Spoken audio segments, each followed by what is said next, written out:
तो यहाँ अगर तुम लोग देखोगे ना, तो पहले मैं थोड़ा सा कोड बता देता हूँ, फिर डिपेंडेंसी इंजेक्शन बताता हूँ। तो यहाँ पे मेरे को क्या करना पड़ेगा, मेरे को ऐड करना है। तो ऐड करने के लिए जो भी ऑब्जेक्ट यहाँ पे एंटिटी के फॉर्म में आएगा, इसको मैं क्या करूंगा, कॉन्टेक्स्ट को हैंड ओवर करूंगा, कॉन्टेक्स्ट लेके जाएगा डेटाबेस में ऐड करेगा। यही हम लोग करते हैं ना, context dot parties dot add. लेकिन अब उसके लिए यहाँ पे क्या चाहिए, यहाँ पे चाहिए कॉन्टेक्स्ट का ऑब्जेक्ट। तो जब कंस्ट्रक्टर इसका बनेगा ना, तभी यहाँ पे कॉन्टेक्स्ट का ऑब्जेक्ट जो है मैं क्रिएट कर दूंगा। तो जो अपना ट्रेडिशनल अप्रोच में हम लोग क्या करते थे, ऐसा करते थे, प्राइवेट रीड ऑनली, कॉन्टेक्स्ट का नाम क्या है, वर्कर कॉन्टेक्स्ट,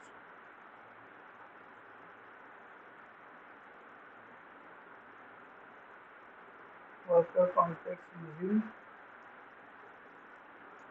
ओके सही है। इसको खाली अंडर इसको कॉन्टेक्स्ट लिख के करते हैं।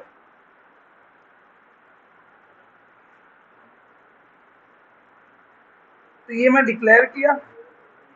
अब इसको अगर मैं declare as a read only किया हूं, तो मेरे को उसको इनिशियलाइज क्या करना पड़ेगा, कंस्ट्रक्टर के अंदर। ये तो अब ये क्या हो रहा है पता है, ये रहा है कि बिजनेस लॉजिक जो लेयर है, अभी ये क्लास हम लोग कहाँ पे क्रिएट किए हैं, ये क्लास है अपनी मॉडल्स के अंदर, बराबर। तो मतलब मैं क्या कर रहा हूँ कि मॉडल की जो क्लास है, मतलब मॉडल प्रोजेक्ट की, मॉडल असेंबली बोलता हूँ मैं प्रोजेक्ट को, ये सब जितने हैं ना, ये जितने हैं, ये ये सब एक एक असेंबली है। ये एक असेंबली है, ये एक असेंबली है, असेंबली बताया हूँ मैं शायद स्कोप के टाइम पे, ठीक है। मतलब एक एक डीएलएल इसका बनेगा। तो ये एक एक असेंबली, तो ये वाली असेंबली की क्लास में, ये वाली असेंबली में क्या कर रहा हूँ, डायरेक्ट उसका ऑब्जेक्ट क्रिएट कर रहा हूँ। तो अब इससे होगा क्या, पहले समझ लो, फिर प्रॉब्लम बताऊंगा तो सॉल्यूशन ऑटोमेटिक समझ में आएगा। अब ऐसा समझ लो कि मॉडल असेंबली जो है, मॉडल असेंबली जो है, उसमें कुछ ग्लिच आ जाता है या कुछ एरर आ जाता है या बिल्ड नहीं हो पाती मॉडल असेंबली। अगर मॉडल असेंबली बिल्ड नहीं होगी इन केस कोई भी रीजन से, ठीक है, या मेरे को मॉडल असेंबली को बदलना है, चेंज करना है, तो मेरे को क्या करना पड़ेगा, या मेरे को क्या बोल सकता हूँ मैं, मॉडल ये जो कॉन्टेक्स्ट है, ये कॉन्टेक्स्ट का रेफरेंस मेरे को बदलना है, मतलब कोई दूसरा इम्प्लीमेंटेशन डालना है। तो मेरे को क्या करना पड़ेगा, बिजनेस लॉजिक में भी आके चेंज करना पड़ेगा। मतलब बिजनेस लॉजिक में क्योंकि मैं डायरेक्ट उसका ऑब्जेक्ट बनाया हूँ, डायरेक्ट उसका ऑब्जेक्ट बना हुआ है बिजनेस लॉजिक में, तो यहाँ पे भी आके चेंज करना पड़ेगा, और जो मॉडल में चेंज कर रहा हूँ वो भी करना पड़ेगा। तो इससे क्या हो गया पता है, ये दो असेंबली जो है वो टाइटली कपल्ड हो गई। टाइटली कपल्ड का मतलब क्या हो गया, अगर मैं बिजनेस लॉजिक में चेंज करूंगा तो मॉडल में आएगा, मॉडल में चेंज करूंगा तो बिजनेस लॉजिक में चेंज आएगा। तो ये टाइटली कपल्ड वाला कंसेप्ट हो गया। तो टाइटली कपल्ड का कंसेप्ट कैसा होता है कि एक एक मॉड्यूल में चेंज करूं तो उसकी वजह से दूसरा मॉड्यूल ब्रेक हो जाए, एक मॉड्यूल में चेंज करूं उसकी वजह से दूसरा मॉड्यूल जो है वो ब्रेक हो जाए, तो ऐसे मॉड्यूल को टाइटली कपल्ड मॉड्यूल बोलते हैं। तो हम लोग को जो सॉफ्टवेयर जो एक अच्छा आर्किटेक्ट जो होता है वो क्या करता है, एक अच्छा आर्किटेक्ट हमेशा लूजली कपल्ड कंपोनेंट्स क्रिएट करता है। एक अच्छा आर्किटेक्ट हमेशा क्या करता है, लूजली कपल कंपोनेंट क्रिएट करता है। अब लूजली कपल कंपोनेंट क्रिएट करने के लिए जो सबसे इंपॉर्टेंट चीज है वो है डिपेंडेंसी इंजेक्शन। अभी मैं तुमको अगर एग्जांपल बताऊं डिपेंडेंसी इंजेक्शन की, तो पहले जो एलजी के फोन आते थे जिसमें 3 मीटर का चार्जर होता था, वहां लगा के इधर लेट के बात करते थे, उसमें से जिसमें तो वायर निकलता नहीं था, ये आपको देखे हो ना, वो बहुत पहले आता था, इतने बड़े बड़े चार्जर रहते थे। तो वो चार्जर का प्रॉब्लम क्या था, तुम्हारा वो चार्जर खराब हो गया या तुम्हारा केबल, तुम्हारा बकरा काट लिया जैसे कि हो जाता था, तो वो कट कर दिया, तो उसमें क्या करना पड़ता था, पूरा चार्जर चेंज करना पड़ता था। तो जो वायर है और जो एडाप्टर है, ये दोनों एक दूसरे से टाइटली कपल्ड थे। मेरी बात समझ में आ रही है, क्यों टाइटली कपल्ड थे, अगर वायर खराब हुआ तो एडाप्टर बदलो, एडाप्टर हुआ तो पूरा वायर भी बदलना पड़ेगा। अभी अगर आप देखोगे जितना भी एंड्रॉइड हो या कोई भी ब्रांड है, अभी चार्जर कैसा देता है, केबल एक अलग देगा और एडाप्टर एक अलग देगा। इवन मैं क्या कर सकता हूँ, मेरे एडाप्टर से दूसरा कोई केबल लगा के भी चार्ज कर सकता हूँ, मेरे एडाप्टर से कोई, अभी जैसे फॉर एग्जांपल मेरे पास 25 वॉट का चार्जर है और मेरे आईफोन में 25 वॉट लग रहा है, तो 25 वॉट का मैं क्या कर सकता हूँ, आईफोन का केबल लगा के चार्ज कर सकता हूँ, अगर उसका पोर्ट है तो वो एक एक्सेप्शनल चीज है, ठीक है, उसको छोड़ दो। तो तो जैसे यूएसबी है, तो कोई भी यूएसबी केबल मैं लगा के चार्ज कर सकता हूँ। तो ये क्या कर दिया पता है, ये एक ही कंपोनेंट था जिसका नाम था चार्जर, उसको उसने दो अलग अलग पार्ट कंपोनेंट बना दिया, एक कंपोनेंट का नाम दे दिया एडाप्टर और दूसरे कंपोनेंट का नाम दे दिया केबल, डेटा केबल या चार्जिंग केबल। ठीक है, दो कंपोनेंट में डिवाइड कर दिया। अब ये दोनों कंपोनेंट इंडिपेंडेंटली भी काम कर सकते हैं, ये दोनों कंपोनेंट इंडिपेंडेंटली, मतलब वो केबल निकाल के मैं कहीं और भी यूज कर सकता हूँ, वो एडाप्टर निकाल के मैं कहीं और भी यूज कर सकता हूँ। जब तक टाइटली कपल था, तो प्रॉब्लम क्या था, मैं केबल निकाल के कहीं और लेके जा नहीं सकता था, मैं एडाप्टर भी कहीं और यूज नहीं कर सकता था। मेरी बात समझ रही है मैं क्या बोल रहा हूँ। दूसरी चीज, जब भी लूजली कपल कंपोनेंट हम लोग बनाते हैं तो हम लोग कॉमनलाइजेशन मेंटेन करते हैं। जैसे फॉर एग्जांपल वो एलजी के चार्जर के अंदर की जो पिन होती थी वो सिर्फ एलजी में ही लगती थी। अब कॉमनलाइजेशन या स्टैंडर्डाइजेशन मेंटेन करने के लिए लोग टाइप सी लेके आ गए, यूएसबी मिनी पोर्ट लेके आ गए, जो भी, समझे क्या। अगर पहले देखोगे तो हर मोबाइल की पिन अलग आती थी, नोकिया की अलग आती थी, एलजी की अलग आती थी, इवन आईफोन की भी अलग आती थी, इतनी चौड़ी पिन आती थी। अभी कहाँ आती है ऐसा मत बोल, मेरे जेब में है। नहीं नहीं, अभी अभी अभी तो आईफोन की पिन अलग है, अभी भी मैं मानता हूँ, वो लाइटनिंग कुछ तो बनाया उसने, वो ठीक है। आईफोन का थोड़ा केस ही अलग है, उसको मोनोपॉली बनाना था तो वो अलग है, वो स्टैंडर्डाइजेशन पे आना नहीं चाहता। अगर स्टैंडर्डाइजेशन क्रिएट कर देगा तो वो भेड़ बकरी में वो भी गिना जाएगा, इसके लिए वो लोग डेढ़ इंच की मस्जिद ज्यादा बनाते हैं। ये टाइप सी है, वो लाइटनिंग, हाँ वही है लाइटनिंग, वो उसका अलग कंसेप्ट है, मतलब वो इससे कोई लेना देना नहीं है। मतलब मैं स्टैंडर्डाइजेशन, अभी ऑल कंपनीज जो है स्टैंडर्डाइजेशन मेंटेन कर रही है। जैसे अभी जितने भी न्यू ब्रांड्स है वो लोग टाइप सी पे मूव हो गए, तो स्टैंडर्डाइजेशन मेंटेन करने के लिए अपने को कॉमनलाइजेशन इंपॉर्टेंट है, मतलब हर जगह वो कॉमन टाइप सी पोर्ट होना चाहिए। तो जब भी हम लोग अपने, अभी यही पूरी चीज उठा के अगर मैं सॉफ्टवेयर मॉड्यूल में रखूं, तो लेट्स से तुमको एक मॉड्यूल बनाना है ईमेल सेंडर, तुमको एक मॉड्यूल बनाना है ईमेल सेंडर, मतलब ईमेल सेंडर एक पूरा कंपोनेंट है वो ऑल टुगेदर। अब उसमें देखोगे ना तो दो छोटे छोटे कंपोनेंट है, एक तो कंपोनेंट रहेगा जो ईमेल की बॉडी जनरेट करेगा, और एक कंपोनेंट रहेगा जो ईमेल की बॉडी सेंड करेगा, मतलब ईमेल से जो बॉडी जनरेट हुई है उसको सेंड करेगा। जब तक बॉडी जनरेट नहीं होगी तब तक वो सेंड नहीं कर सकता। मतलब ये दोनों, अगर मैं इसको ऐसा कोड करूं कि ये दोनों एक दूसरे से कनेक्ट हो जाए, लाइक ईमेल बॉडी जनरेटर का object, email body generator component का ऑब्जेक्ट मैं ईमेल सेंडर कंपोनेंट के अंदर क्रिएट करूं, तो इससे क्या होगा पता है, अगर ईमेल बॉडी जनरेटर अगर खराब हो जाएगा तो मेरा ईमेल सेंडर भी वर्क करना बंद कर देगा, और अगर मेरा ईमेल सेंडर खराब हो गया तो ईमेल की बॉडी जनरेट होगी वो यूजलेस हो जाएगी। मतलब वही अपना चार्जर वाली एग्जांपल, समझेगा। तो इसको हम लोग क्या करते हैं, दो अलग अलग कंपोनेंट के अंदर बनाते हैं, मतलब दो अलग अलग कंपोनेंट, दो अलग अलग कोड, ऑल टुगेदर अलग। ये दोनों में कुछ भी हम लोग कॉमन नहीं रखेंगे, ऐसा रखेंगे कि अगर सेंडर है तो वो कुछ भी सेंड कर सके, और बॉडी जनरेटर है तो बॉडी जनरेट करके किसको भी दे सके। मेरी बात समझ रहे हो? देखो वो चार्जर वाले एग्जांपल एकदम परफेक्ट एग्जांपल मैप होती है, सॉफ्टवेयर में भी वही चीज होती है, मतलब केबल भी किसको भी यूज हो सके, कॉमनलाइजेशन कहीं पर भी, और मेरा एडाप्टर कहीं पर भी यूज हो सके, कोई भी केबल के साथ यूएसबी पोर्ट होना चाहिए। तो सेम चीज मेरा जो बॉडी जनरेटर है वो किसी को भी बॉडी जनरेट करके दे सके। अब वो बॉडी जनरेट करके एचटीएमएल में बनाए, बॉडी जनरेट करके पीडीएफ बनाए, या बॉडी जनरेट करके ईमेल को सेंड करे। Body generator is not dependent on, technically not dependent on email sender. और ईमेल सेंडर जो है वो सेंडर से कहीं भी आया, मैं एक टेक्स्ट भी लिख के डाल दूं तो वो सेंड कर दे, वो ईमेल बॉडी जनरेटर की डिपेंडेंसी को यूज ना करेगा। जब तक इधर से टेक्स्ट नहीं आएगा तब तक मैं मेल सेंड नहीं करूंगा। मेल सेंडर कहीं से भी मेल सेंड करना चाहिए, अगर मैं हाई भी लिख के भेजा उसको तो सेंड होना चाहिए। तो दो ऐसे कंपोनेंट अलग अलग मेरे को बनाना है। तो अब जब दो अलग अलग कंपोनेंट हम लोग बनाते हैं तो वो कंपोनेंट की कुछ, दो अलग अलग कंपोनेंट तो हम लोग डिजाइन कर लेते हैं, लेकिन ये दो अलग कंपोनेंट की कुछ डिपेंडेंसी होती है। जैसे चार्जर के एग्जांपल में देखोगे तो dependency is your USB port, USB port नहीं रहेगा तो वो मतलब काम ही नहीं करेगा दोनों साथ में।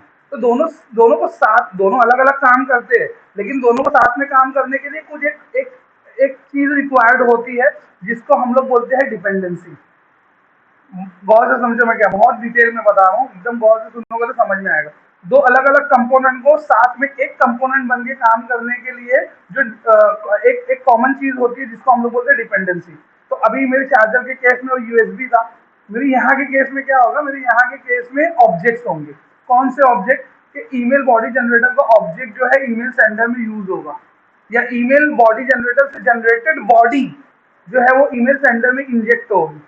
तो email generator is a dependency for email sender. ये एज ए डिपेंडेंसी लाके अपने टेक्स्ट को इंजेक्ट करेगा और ये सेंड करेगा। तो दो कंपोनेंट हमेशा किसके बेस पे किसके बेस पे एक साथ काम करते हैं? डिपेंडेंसी के बेस पे।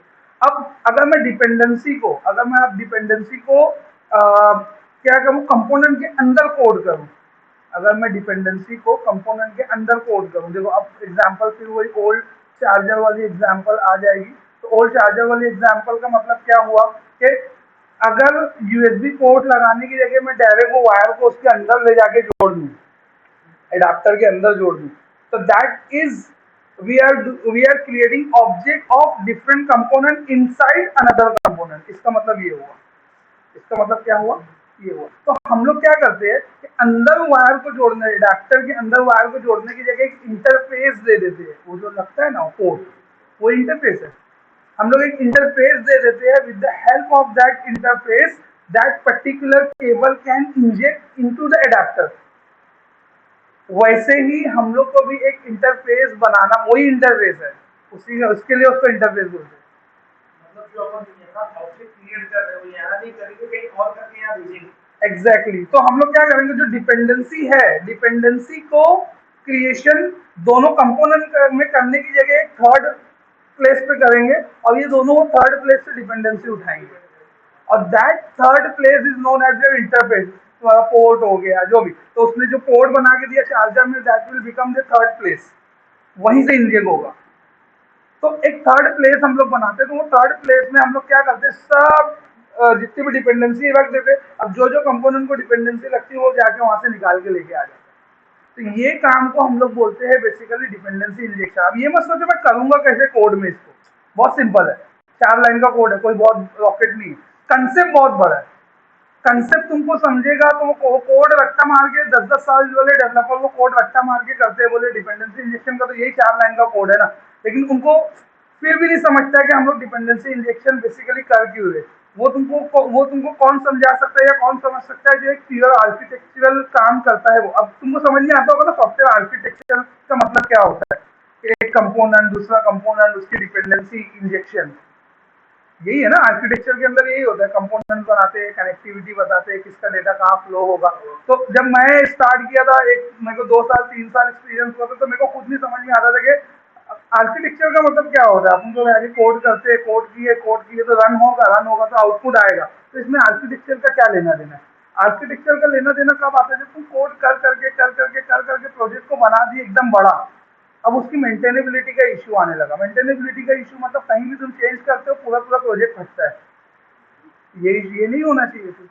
तो अब मतलब इसको आर्किटेक्चर इसका जो है बदलना पड़ेगा। मतलब कंपोनेंट को ऐसा बनाना पड़ेगा कि एरर आने के बाद भी यूआई फटना नहीं चाहिए। समझ में आएगा? अगर अगर मेरा डेटाबेस चलना बंद हो गया, मेरा डेटाबेस चलना बंद हो गया, तब भी जो है मेरा कॉन्टेक्स्ट को जो फेक वैल्यू दे के मैं मेरे कंपोनेंट्स को चला सकूं। तो अगर मैं कॉन्टेक्स्ट को ऑब्जेक्ट इसके अंदर क्रिएट करूंगा, किसके अंदर, सर्विस के अंदर। मेरा एक सर्विस है और एक मॉडल है, बराबर।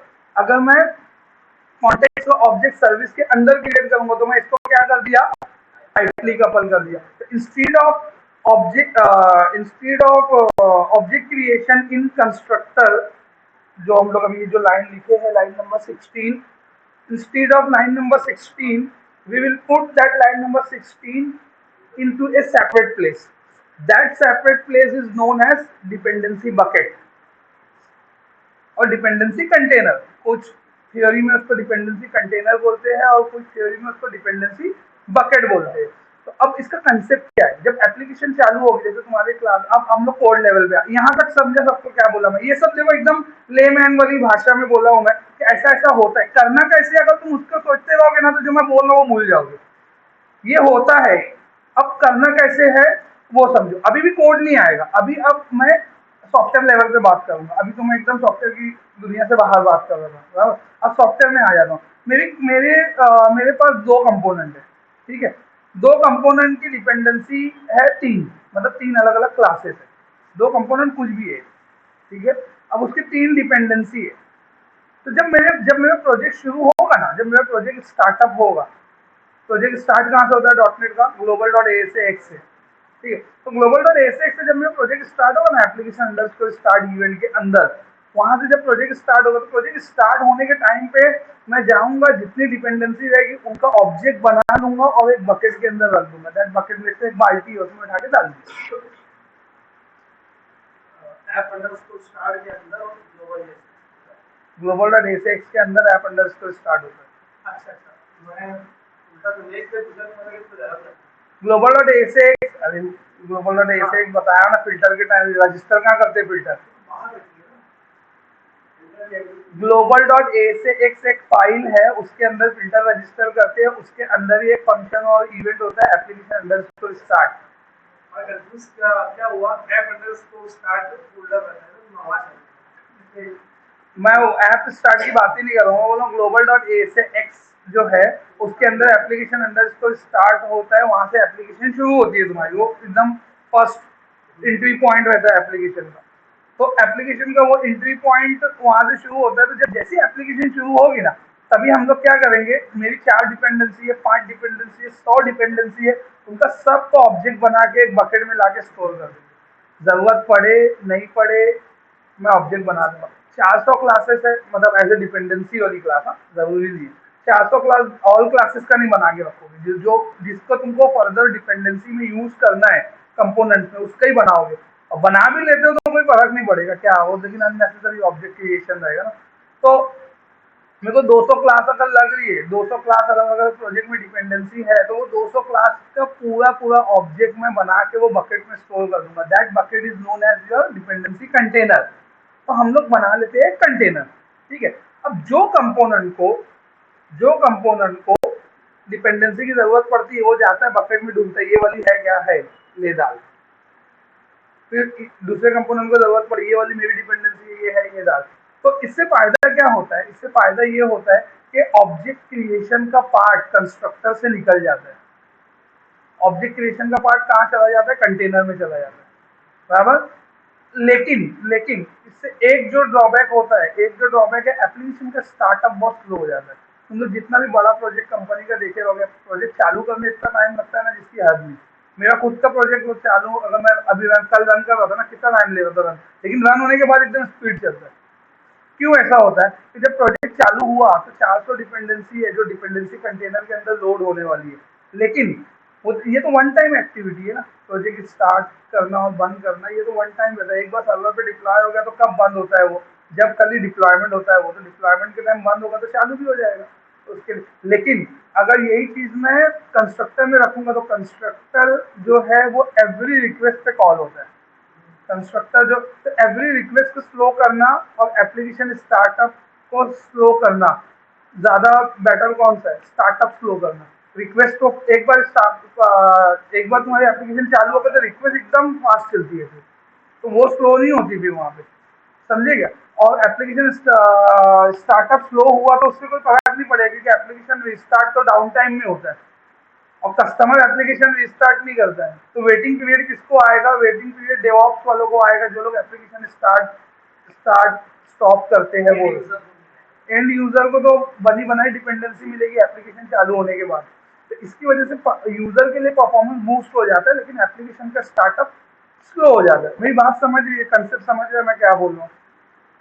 करना कैसे है उसका पीछे मत भागो, मतलब कि डिपेंडेंसी इंजेक्शन बहुत बड़ा टॉपिक है, तुमको शायद इंटरव्यू में कोई ना कोई पूछा भी रहेगा, what do you mean by dependency injection, dependency injection क्या है। तो मैं तब भी बोला था कि प्रोजेक्ट के टाइम पे डिपेंडेंसी इंजेक्शन हम लोग देखेंगे। तो डिपेंडेंसी इंजेक्शन प्रोजेक्ट में हम लोग करते ही इसके लिए कि जब हम लोग लार्ज बड़ा प्रोजेक्ट कोई भी बनाते, कोई भी कंपनी का तुम बड़ा प्रोजेक्ट बनाओगे तो उसमें हम लोग जो है डिपेंडेंसी इंजेक्शन को यूज करते हैं। क्यों यूज करते हैं उसका रीजन मैं बता दिया, क्योंकि मल्टीपल कंपोनेंट्स होते हैं, एक कंपोनेंट के ब्रेकडाउन होने से दूसरा कंपोनेंट ब्रेक नहीं होना चाहिए, तो इसके लिए हम लोग डिपेंडेंसी इंजेक्शन को यूज करते हैं। तो ये एक कंसेप्ट है, समझ में आया। अब डिपेंडेंसी इंजेक्शन करना कैसे है वो समझो। अब डिपेंडेंसी इंजेक्शन ये सब तो अपना आर्किटेक्चर, एक तो एग्जाम्पल आर्किटेक्चरल थेरोटिकल ये हो गया। अब आते हैं हम लोग प्रैक्टिकल की तरफ कि मैं अपने प्रोजेक्ट में क्या करूंगा। तो डिपेंडेंसी इंजेक्शन एक बहुत अच्छा कंसेप्ट लगा मेरे को, सब समझ में आ गया, लेकिन करूं कैसे, अब करने वाली बात है। तुमको क्या करना है, कुछ भी नहीं करना है। जैसे तुमको एंटिटी फ्रेमवर्क का इतना बड़ा कंसेप्ट सुने, लेकिन वो कंसेप्ट क्या खुदा पहाड़ निकला चुहिया वाली बात है एंडिंग में, है ना। क्या हुआ, एक पैकेज था, उसको डाउनलोड किए, एक क्लास था, उसको इनहेरिट किए, कॉन्टेक्स्ट बन गया। लेकिन कॉन्टेक्स्ट से कंसेप्ट पे जाऊंगा तो क्या है, कॉन्टेक्स्ट ऑटोमेटिकली क्वेरी बनाता है, कॉन्टेक्स्ट अपडेट करता है, सेव चेंजेस मारने पे ट्रांजेक्शन मेंटेन करता है, कॉन्टेक्स्ट में ये, कॉन्टेक्स्ट में वो। कुछ करना पड़ा उसके लिए? कुछ भी नहीं करना पड़ा। कंट्रोलर रिक्वेस्ट रिसीव करता है, रिक्वेस्ट प्रोसेस करता है, रिजल्ट जनरेट करता है, फिल्टर एग्जीक्यूट करता है, ये करता है, वो करता है। कुछ करना पड़ा नहीं, एक इनहेरिट किया, खत्म हो गया। मेरी बात समझ में मैं क्या बोला? यहाँ पे भी सेम चीज होने वाली है। एक पैकेज है नगेट में, जाके उसको हम लोग डाउनलोड करेंगे, उसको इंस्टॉल करेंगे, उसको इंस्टॉल करने के बाद 4 लाइन का कोड लिखेंगे, डिपेंडेंसी इंजेक्शन खत्म। अब वो पैकेज कौन सा है? वो पैकेज है ऑटोफैक्ट। वो पैकेज का नाम क्या है? ऑटोफैक्ट। तो हो सकता है इंटरव्यू में तुमसे पूछे, have you heard about Autofac? AUTOFAC, Autofac. Fact नहीं है, फैक्ट, एपीसी, बस, ऑटोफैक्ट। तो वो हो सकता है इंटरव्यू में तुमसे पूछे, हैव यू हर्ड अबाउट ऑटोफैक्ट? ठीक है। और ये सब बहुत इंपॉर्टेंट चीज है। ये सब चीज की वजह से एक्चुअली ऑफर लेटर मिल जाता है। ठीक है।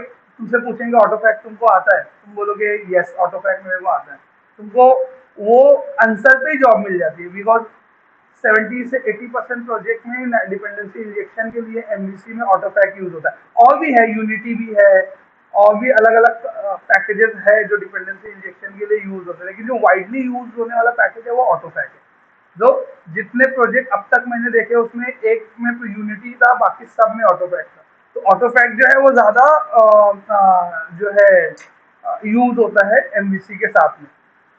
क्लियर? अब मैं डिपेंडेंसी बना के रखा हूं, अब डिपेंडेंसी मेरे को लेके आना है। तो डिपेंडेंसी कंटेनर से डिपेंडेंसी ला के मेरे एक्चुअल कंपोनेंट में डालने का 3 तरीका है। एक तो मैं क्या कर सकता हूँ, फंक्शन में डालूंगा, फंक्शन में लाके इंजेक्ट किया, उसको बोलते हैं फंक्शन बेस्ड इंजेक्शन। एक है उसको लाके मैं कंस्ट्रक्टर में डालूंगा, उसको बोलते हैं कंस्ट्रक्टर बेस्ड इंजेक्शन। समझ में आ रहा है क्या?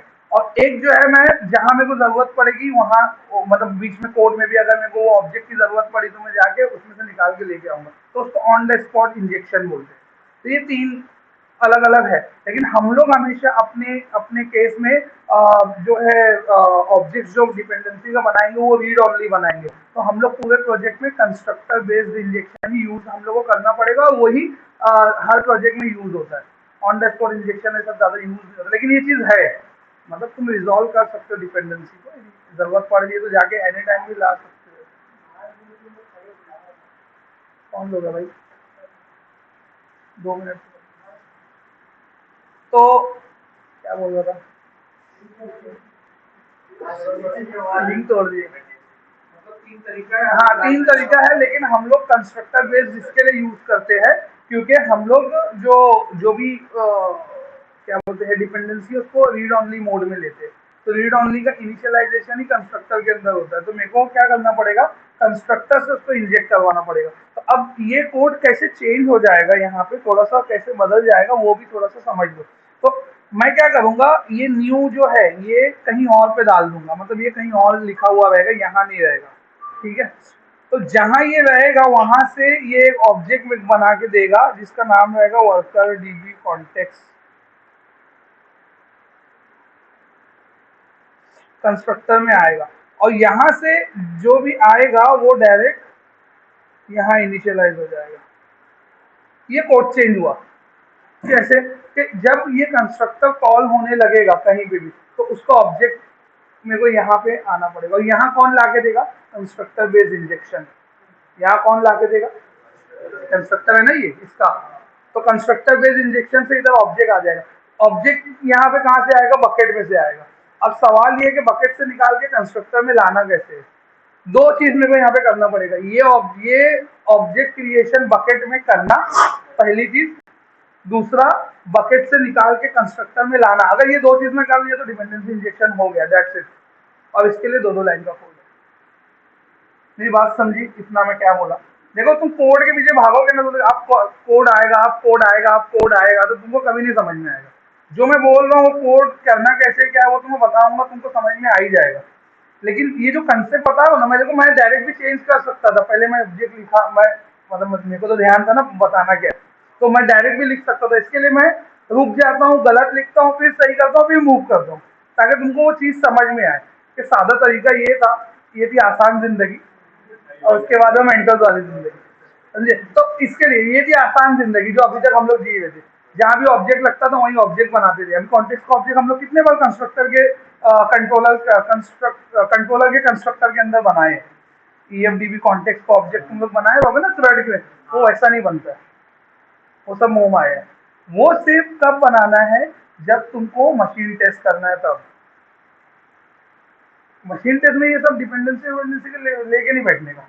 मशीन टेस्ट में ऑब्जेक्ट बनाए, कॉल किए, खत्म किए, काय का कंपोनेंट यहाँ से रन होना चाहिए, डेटा दिखेगा, वो शायद पूछेगी भी नहीं तुमको दोबारा, समझे क्या। तो वो जो चीज थी वो इंटरव्यू के लिए थी। अब जो चीज शुरू हो रही है तुम्हारी, अब मैं तुम्हारा प्रो लेवल आ रहा है, अब जो लेवल आ रहा है ये तुमको कंपनी में करना है। ये कोड लेवल जो रहेगा तुम्हारा कंपनी वाला कोड लेवल आएगा। मेरी बात समझ लीजिए। अब तुम लोग 1 ईयर बियॉन्ड करके जाओगे, मतलब एक 1 ईयर का डेवलपर जो है वो ये काम करता था, और उसके ऊपर वाला डेवलपर जो है अब ये काम करता है। अब आएगा एक्चुअल, क्या बोलेंगे, एक्चुअल स्टडी जो है वो अब है। अभी तक तो बेस बन रहा था सभी, अभी तक खाली ये था कि हाँ इंटरव्यू कैसे क्लियर करना है, ये कैसे करना है, वो कैसे करना है। अब एक्चुअल में कोडिंग आएगी, समझे क्या। मतलब ये जो अपना कॉन्टेक्ट डेली कॉन्टेक्ट है, हाँ, इसका इंस्टेंस अपन ये वेरिएबल में स्टोर किया था। कौन सा वेरिएबल। ये जो कंस्ट्रक्टर है, अपन कंस्ट्रक्टर कहीं और बनाएंगे, अरे मतलब ये जो ये ऑब्जेक्ट कहीं और बन के इधर आएगा, कहीं और से बन के। इंस्टेंस रहेगा। हाँ, इसका ऑलरेडी न्यू का इंस्टेंस इसमें रहेगा ना, जहाँ भी बनेगा तो ये क्या लिखेगा, context is equal to new worker DB context, ये वाली लाइन ही लिखेगा ना इधर, मतलब जहाँ थर्ड प्लेस जो भी है वहाँ, और वहां से उसका रेफरेंस इधर आएगा, इधर से इधर चला जाएगा। तो अपने को यहाँ ऑब्जेक्ट नहीं बनाना पड़ेगा, ऑब्जेक्ट वहां से बन के उसका रेफरेंस यहाँ आएगा, वो रेफरेंस यहाँ से यहाँ, यहाँ से यहाँ, अल्हम्दुलिल्लाह। तो जो रेफरेंस यहाँ आएगा, इधर से इधर, इधर से इधर, इधर से इधर, इधर से अपन नीचे यहाँ यूज कर लेंगे। अब मैं यहाँ लिखूंगा context dot add parties dot, ये पार्टी का ऑब्जेक्ट देके सेट चेंजेस मारूंगा, खत्म, समझेगा। वो लेकिन आगे करेंगे, एंटिटी फ्रेमवर्क का फंडा वही रहेगा, लेकिन अब आर्किटेक्चर बदल गया। वो तो वही रहेगा, context dot add, entity framework अपना रूल नहीं बदलेगा। हम लोग अपने प्रोजेक्ट का रूल बदलेंगे, हम लोग अपना वे ऑफ कोडिंग अब चेंज कर देंगे यहाँ पे। तो ये यहाँ पे चेंज हो जाएगा। देखो मैं कौन है, स्टॉप करके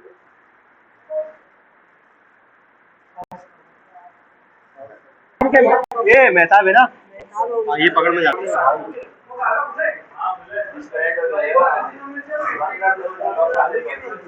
अच्छा लग रहा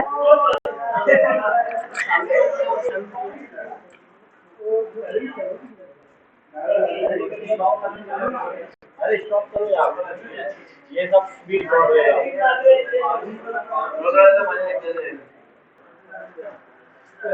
ओके, तो अभी मैं क्या कर रहा था, यहाँ पे ऑब्जेक्ट बना रहा था। तो अब मेरे को क्या करना है कि डिपेंडेंसी यहाँ इधर से आएगी और यहाँ पे इसको इनिशियलाइज हो जाएगी। तो उसके लिए मेरे को क्या करना पड़ेगा, मेरे प्रोजेक्ट के अंदर मेरे को एक पैकेज इंस्टॉल करना पड़ेगा जिसका नाम है ऑटोपैक। तो जहाँ पे तुमको डिपेंडेंसी इंजेक्ट करना है वही वाले प्रोजेक्ट में ऑटोपैक इंस्टॉल करना है। अभी डिपेंडेंसी इंजेक्शन मेरे को कहाँ पे करना है, सर्विस वाले प्रोजेक्ट में करना है, बराबर। तो सर्विस वाले प्रोजेक्ट में जाके यहाँ पे डिपेंडेंसी, लेकिन रजिस्टर तो अपने को वहाँ भी करना पड़ेगा। ठीक है, चलो यहाँ पे इंस्टॉल करते हैं ऑटोपैक। यहाँ पे आगे नगेट पैकेज में गया मैं, नगेट पैकेज में जाके यहाँ पे ब्राउज, यहाँ पे जाके लिखना है ऑटो पैक, ठीक है। तो ऑटो पैक MVC5 करके पैकेज है। अच्छा हाँ, इससे पहले मैं तुमको यहाँ पे बता दूं कि इसको कैसे,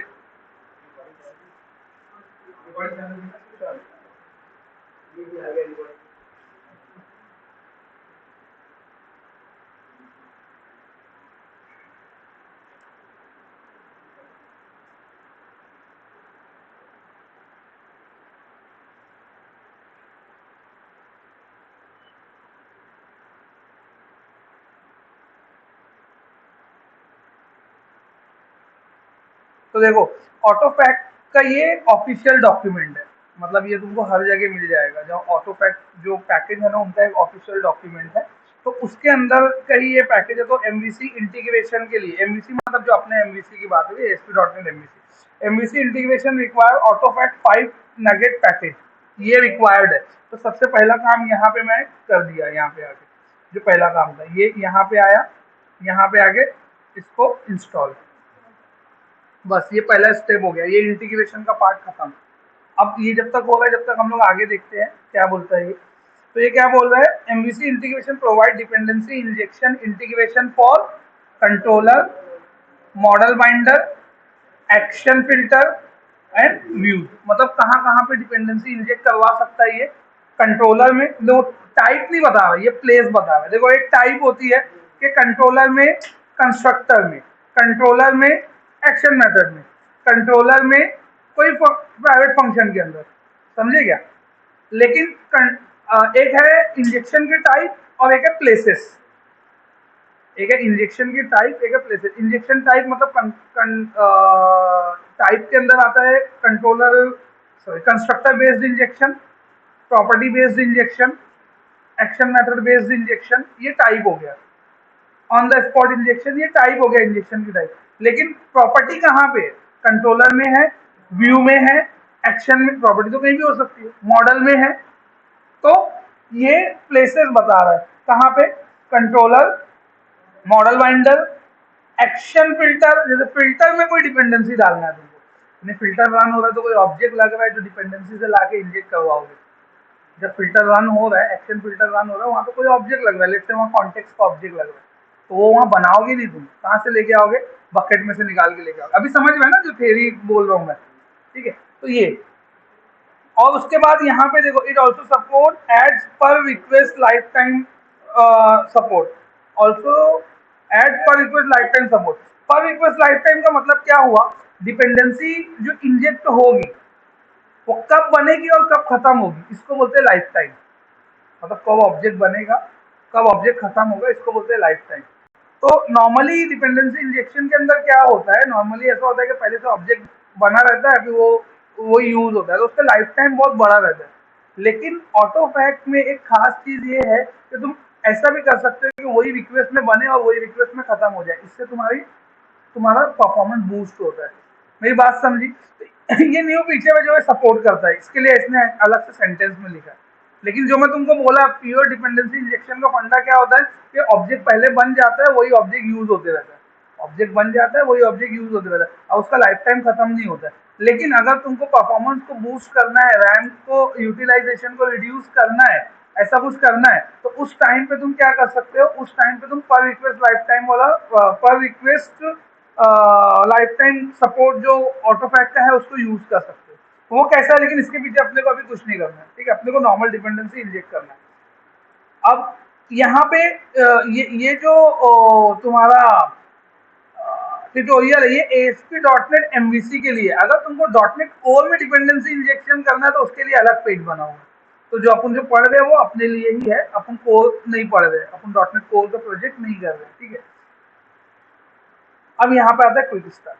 अब देखो, ये इवेंट जिसकी मैं अभी थोड़ी देर पहले बात कर रहा था, वहां पे जाके मेरे को कुछ कोड ऐड करना होता है जो कि ऑलरेडी यहाँ पे दिया हुआ है। मैं कुछ, देखो मैं ऐसा कुछ नहीं कर रहा हूँ कि अपने से कुछ कर रहा हूँ, ये ऑफिशियल साइट से ही कॉपी कर रहा हूँ, तो ऐसा मत सोचो मैं कोड कॉपी कर रहा हूँ। प्रोजेक्ट में ऐसे ही काम होता है जैसे मैं तुमको बता रहा हूँ, ठीक है। तो app_start में जाके तुमको क्या करना है, एक बिल्डर का ऑब्जेक्ट बनाना है, ठीक है। फिर बिल्डर का ऑब्जेक्ट बनाने के बाद ये वाली लाइन उसमें लिखना है। ये लाइन से क्या होगा, ये लाइन से होगा रजिस्टर यूर एमवीसी। जितने भी कंट्रोलर है ना वो तुम्हारे ऑटोफैक्ट में रजिस्टर हो जाएंगे, क्योंकि कंट्रोलर को रजिस्टर करोगे तब तो उसके कंस्ट्रक्टर में इंजेक्शन करोगे। हर जगह इंजेक्शन नहीं होना चाहिए ना, उसको पता चलना चाहिए कि कौन सा क्या बोलते हैं कंट्रोलर है, तो कंट्रोलर का टाइप यहाँ पे।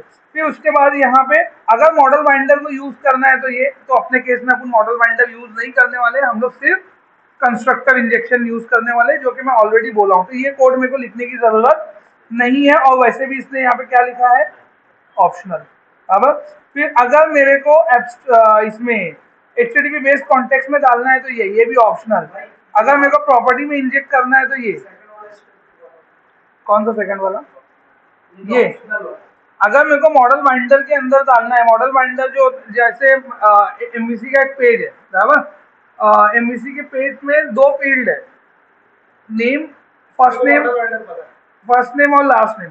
अब ये फील्ड से वैल्यू मेरे को मॉडल में जो इंजेक्ट करना है, तो इसको मॉडल बाइंडर का कंसेप्ट बोलते हैं। मतलब जो ये वैल्यू है डायरेक्ट मॉडल में मिल जाती है ना। लास्ट टाइम भी बताया था कि डायरेक्ट दो वो at the rate text box और HTML डॉट टेक्स्ट बॉक्स और सादा वाला टेक्स्ट बॉक्स क्रिएट किया था। तो ये दो तरीके से भी हम लोग जब करते थे, उसका वो कंसेप्ट का क्या मॉडल बाइंडर नाम है।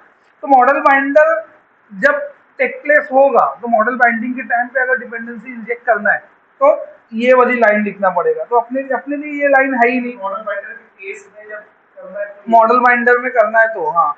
अभी यहाँ पे अगर मेरे को मॉड्यूल डिफाइन करना है, लाइक मैंने ऑटोफैक्ट का कोई मॉड्यूल डिफाइन किया, तो मॉड्यूल भी मैं डिफाइन नहीं करने वाला हूँ। उसके बाद यहाँ पे ये क्या बोला, प्रॉपर्टी हाँ प्रॉपर्टी बेस्ड इंजेक्शन करना है, मैं बोला ना, मतलब कंस्ट्रक्टर बेस्ड होता है, प्रॉपर्टी बेस्ड होता है और ऑन द स्पॉट रेजोल्यूशन वो करना है तो ये। फिर उसके बाद यहाँ पे फिल्टर के अंदर करना है तो ये, अगर मेरे को फिल्टर में इंजेक्शन करना है तो ये। अगर ये क्या है मेरा enable action method, action method मतलब एक्शन मेथड बेस्ड करना है तो ये, समझे, ये लाइन लिखने का। तो अपने काम की जो लाइन है ना वही उठाने का, पूरा उठा के गधे ऐसा कॉपी पेस्ट नहीं मारने की जरूरत है। अपने को जो काम लग रहा है ना वही उठाओ। तो पहले अपने को बिल्डर को ऑब्जेक्ट बनाना है, तो ये चीज में उठाया, कॉपी किया। देखो कॉपी करने के लिए भी, नकल के लिए भी अकल की जरूरत होती है, थोड़ा तो दिमाग लगाना पड़ेगा। तो मैं यहाँ आया, इधर पे आके ग्लोबल डॉट ए से एक्स में गया, ग्लोबल डॉट ए से एक्स में ऐप अंडरस्कोर स्टार्ट करके कोड है, ठीक है। तो यहाँ पे टॉप पे मैं लिख सकता हूँ ये, तो जहाँ फिल्टर विल्टर रजिस्टर राउट रजिस्टर हो रहा है, बंडल रजिस्टर हो रहा है, उसके नीचे जाके मैं यहाँ पे लिखा, कहाँ पे, एकदम टॉप पे ऐड किया, ठीक है। ये अब ये क्या बोलेगा, ये बोलेगा कि मेरे को कंटेनर बिल्डर पता नहीं है। इसके लिए तो अपन नगेट का पैकेज इंस्टॉल किए, देख लेते पैकेज का हाल क्या है, इंस्टॉल हो गया क्या, नहीं हुआ यार, हो गया सक्सेसफुल दिखा रहा है ना। यहाँ पे भी चेक कर लेने का एक बार, ऑटोफैक आया है क्या इधर, आया नहीं है यार। वहाँ पे इंस्टॉल बटन पे लिखा हुआ है, अनइंस्टॉल लिखे जाता है ना वहाँ पे। अरे यार गड़बड़ कर दिया क्या, कोई और प्रोजेक्ट में इंस्टॉल हो गया।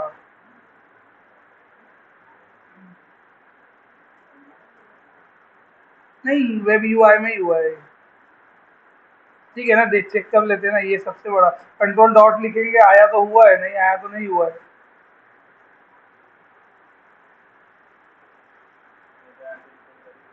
कंटिन्यू फोन कर, नहीं हुआ है, अरे वो तो ठीक है, लेकिन हुआ क्यों नहीं।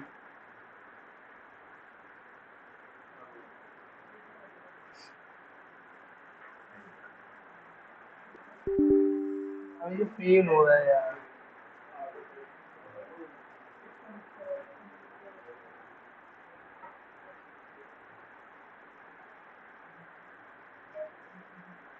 और ये पैकेज है तो वेब यूआई के अंदर डालना है।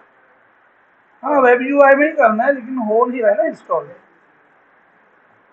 कोई रीजन से फेल हो रहा है वो, यहाँ से चेक करना पड़ेगा। ये है, ठीक है।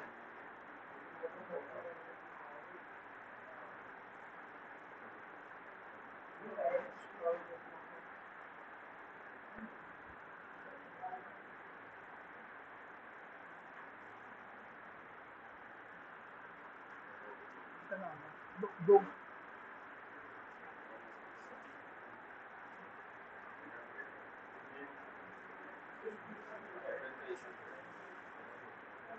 क्या क्या क्या बोले, package 6.4 integrity checks and the package has changed since it was signed.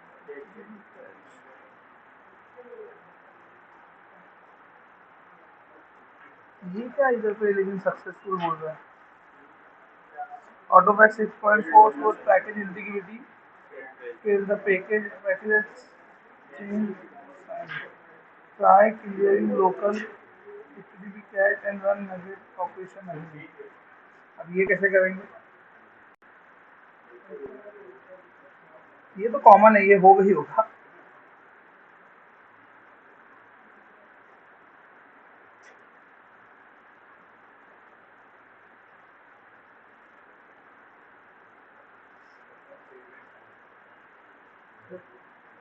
ये कमांड है।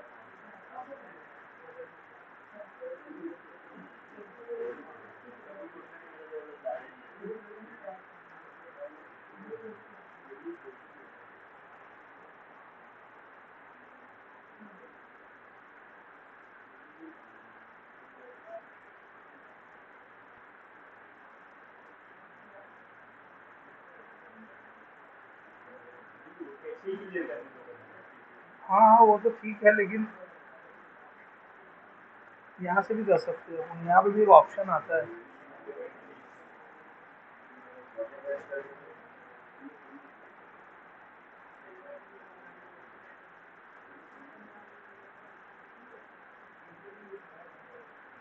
क्या बोल रहे हैं? पैकेज मैनेजर कंसोल में जाके अंदर टूल पैकेज मैनेजर कंसोल, वही तो किया हूँ, यही तो है package manager console.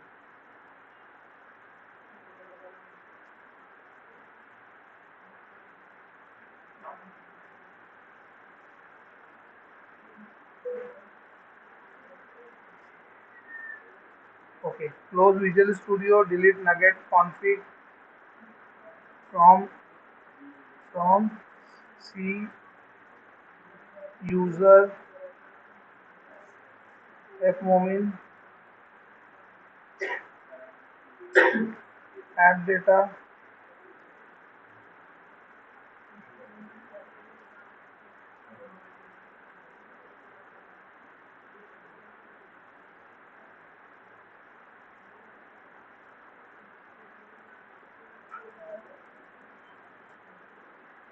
fmomin user तो यही है ना, fmomin slash app data slash roaming slash nugget.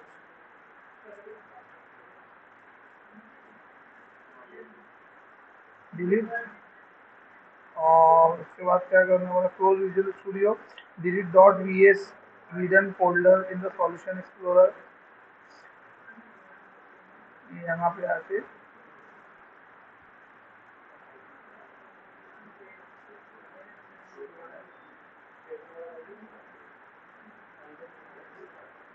आके फाइल,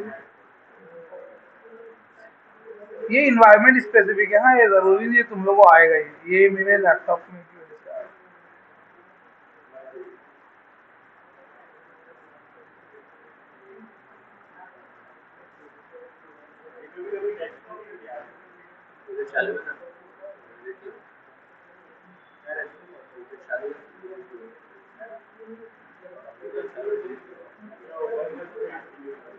कर दिया ना डिलीट,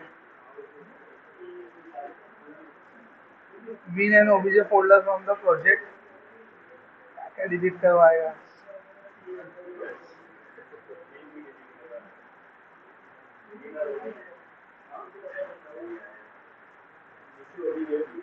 कहाँ है?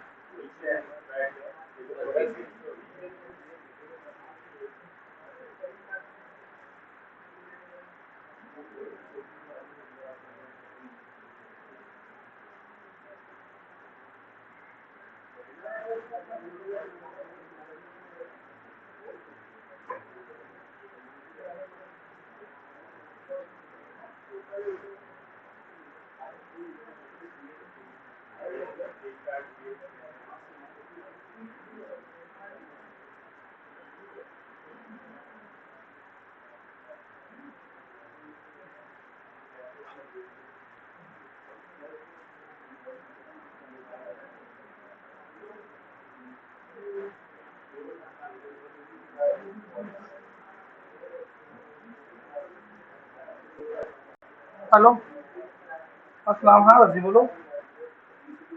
हाँ हाँ, खोलिए ऑफिस, मैं यहीं पर हूँ, आ जाओ। क्या बोल रहे हो? हाँ हाँ, नहीं अभी, हाँ ठीक है, आ जाओगे।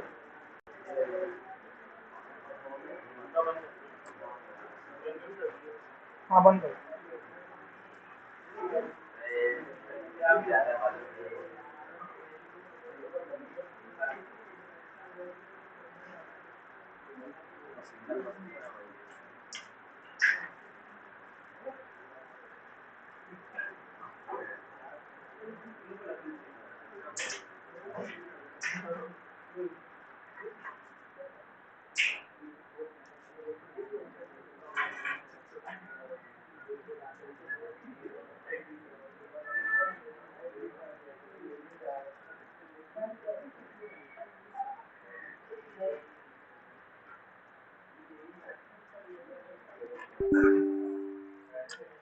ये तो प्रॉब्लम क्रिएट।